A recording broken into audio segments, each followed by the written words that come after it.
Hello friends, ये आज का वीडियो हम पब्लिक डिमांड पे जारी कर रहे हैं। बहुत सारे लोगों का अनुरोध था, विद्यार्थियों की क्वेरीज थी कि एक बार एप्लीकेशन पर बात की जाए।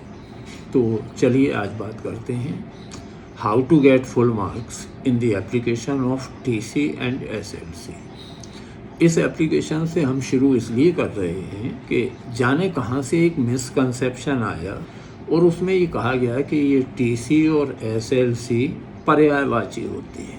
आपने देखा होगा कई गाइडों में, कई किताबों में ऑब्लिक लगा के लिखते हैं, तिरछी लाइन। यहाँ देखें मैंने एंड लगा के लिखा है, ऑब्लिक नहीं लिखा। TC transfer certificate is issued when you want to change the school during the running session. जब सत्र के चलते समय आप स्कूल बदलना चाहते हैं तो टीसी लेना चाहिए। जिस स्कूल में पढ़ रहे हैं वो परीक्षा पास नहीं की है, फिर भी अगर स्कूल चेंज करना है तो you will have to take TC.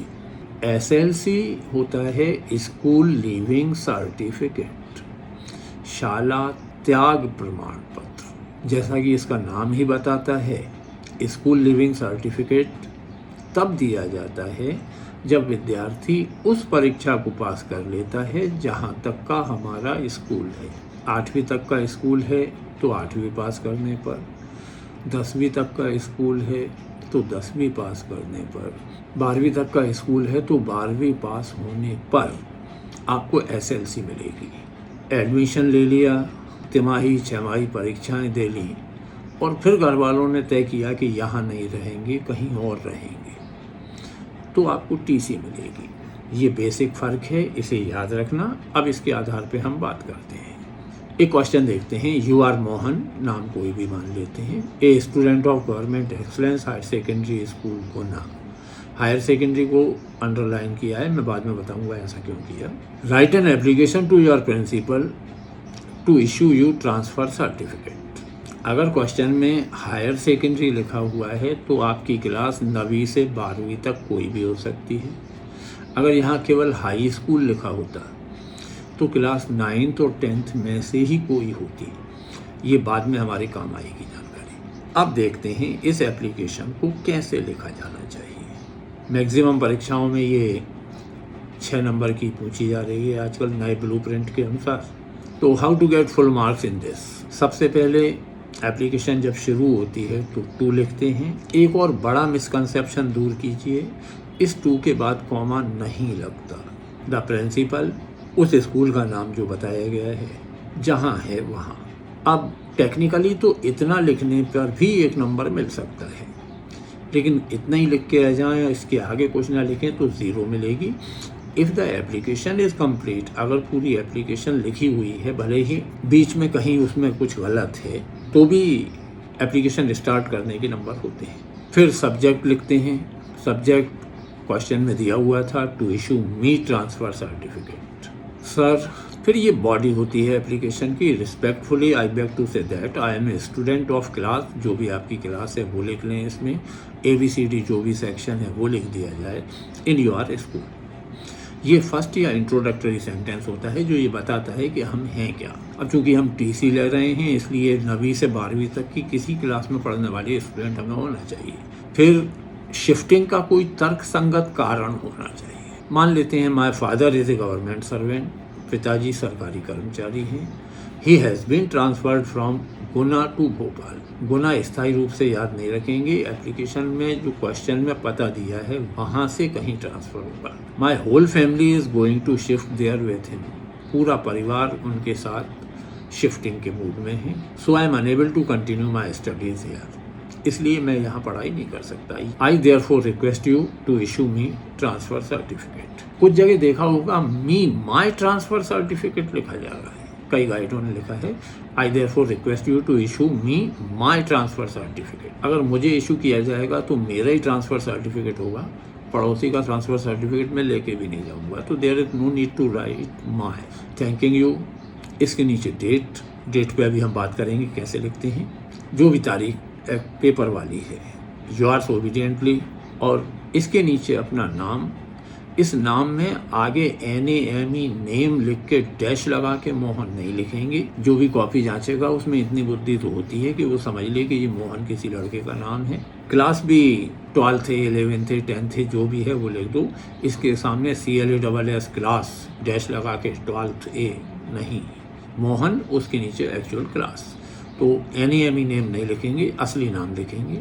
CLASS वाली क्लास नहीं लिखेंगे, असली क्लास लिखेंगे। इसी एप्लीकेशन को एक बार और देखते हैं। क्वेश्चन चेंज करते हैं, पहले ही बेसिक इन्फॉर्मेशन वही रहने देते हैं। You are Mohan, a student of government excellence higher secondary school Guna. Write an application to your principal to issue you school leaving certificate. आ गया फर्क समझ में? अब यहाँ लिखा है हायर सेकेंडरी, मतलब आप 12वीं पास करके जा रहे हैं। अगर यहाँ लिखा होता हाई स्कूल तो आप 10th क्लास पास करके जा रहे होते।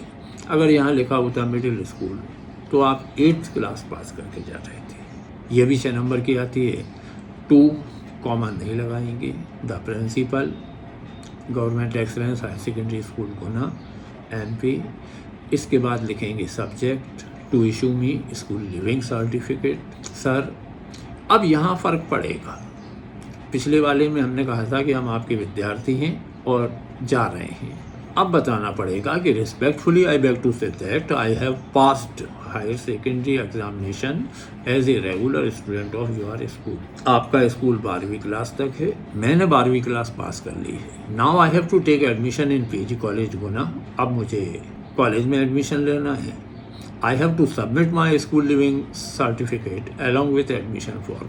और वे लोग एडमिशन फॉर्म के साथ SLC मांग रहे हैं, स्कूल लिविंग सर्टिफिकेट, शाला त्याग प्रमाण पत्र मांगा जा रहा है।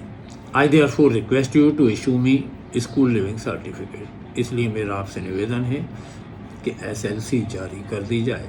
I have clear all the dues. मैंने सारी फीस जमा कर दी है। Thanking you. डेट यही रहेगी। योर्स ओबीडियंटली, नाम की जगह नाम, क्लास की जगह क्लास। अब जो कुछ एक ख़ास बातें हैं उन पर बात कर लेते हैं। गलती होने के जो स्पॉट हैं एक इस एप्लीकेशन में देख लें। 2 के बाद कॉमा नहीं लगता। प्रिंसिपल में 2 तरह की P लिखी जाती हैं। फर्स्ट P कैपिटल होती है, सेकंड स्मॉल। रिस्पेक्टफुली अक्सर गलती करवाने वाला शब्द है। रिस्पेक्ट अलग रह जाती है, फुली अलग हो जाती है, नहीं होना चाहिए। एक ये बैग गलती करवाता है, BAG बैग, थैला अलग चीज़ होती है। और BAG बैग निवेदन, यहाँ BEG का उपयोग करेंगे। S को गैर ज़रूरी तरीके से कैपिटल नहीं बनाते, क्योंकि अगर ये गलती आपने की, S की डिज़ाइन कैपिटल बना दी, तो से अगर कैपिटल लिखोगे तो फिर स्कूल भी, स्टूडेंट भी कैपिटल होगा, स्कूल भी कैपिटल होगा। योर्स में गलती होती है, तारीख में गलत होता है। हम इस पर बात कर लेते हैं। सोचें, अगर तारीख दी हुई है 6/4/2021, जिस तरह की आदत हमें लिखने की है, 6 अप्रैल लिखना होता, तो ब्रिटिश वे में, ब्रिटिश इंग्लिश में DDMM-YY पैटर्न चलता है, दिन, महीना और साल। सो इट इज़ 6 अप्रैल 2021। समझ में आया? 6/4/2021 अगर हम लिखते हैं तो मतलब है 6 अप्रैल 2021। अमेरिकन इंग्लिश में MMDDYY पैटर्न चलता है, तब इस 6/4/2021 का मतलब निकलता 6वां महीना, जून, 4 तारीख 2021। योर 2-3 तरह से लिखा जाता है।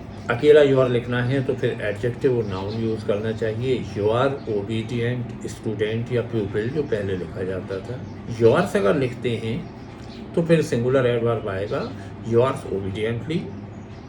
ओबीडियंटली के बाद कॉमा लगता है, और योर्स पे एपोस्ट्रोफ अगर लगा दिया जाए तो प्लूरल एडवर्ब होता है, योर्स ओबीडियंटली। दोनों में फ़र्क है। ऊपर वाले का मीनिंग है आपका आज्ञाकारी शिष्य, और नीचे वाले का मीनिंग है आपके आज्ञाकारी शिष्य।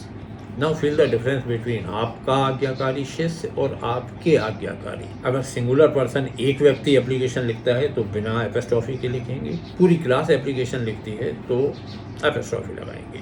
ये जो अंत में लिखा है ये चमत्कार है, नहीं होता। योर पहले से ही पजेसिव एडजेक्टिव होता है, जैसे योर बुक। योर के बाद एक और एपोस्ट्रोफी एस लगा के कबाड़ा कर देते हैं, नहीं लगता। योर के बाद एपोस्ट्रोफी एस लगा के अगर एस लिखा जाता है तो ये गलत होता है। एक पिछली बोर्ड के टॉपर की कॉपी मैंने शेयर की है, देखें। यहाँ भी 2 के बाद कॉमा लगा हुआ है, गलत है।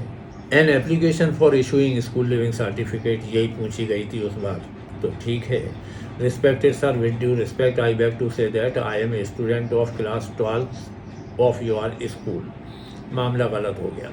जब आप स्कूल लिविंग सर्टिफिकेट ले रहे हैं तो आपको 12वीं पास होना चाहिए, 12वीं का स्टूडेंट नहीं होना चाहिए।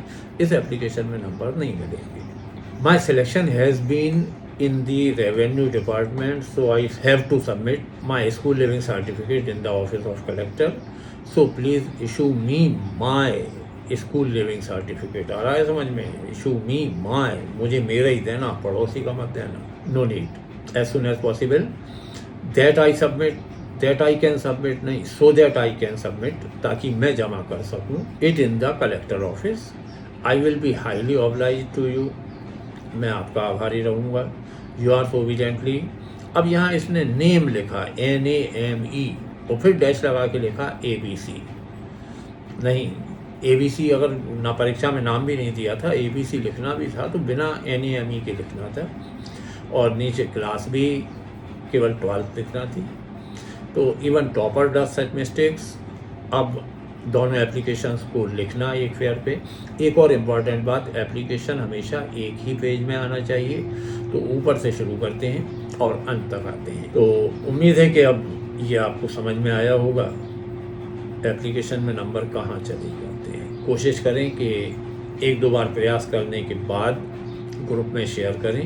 हम देखेंगे कि कितने लोग 6 out of 6 ला पाते हैं। Thank you for joining me.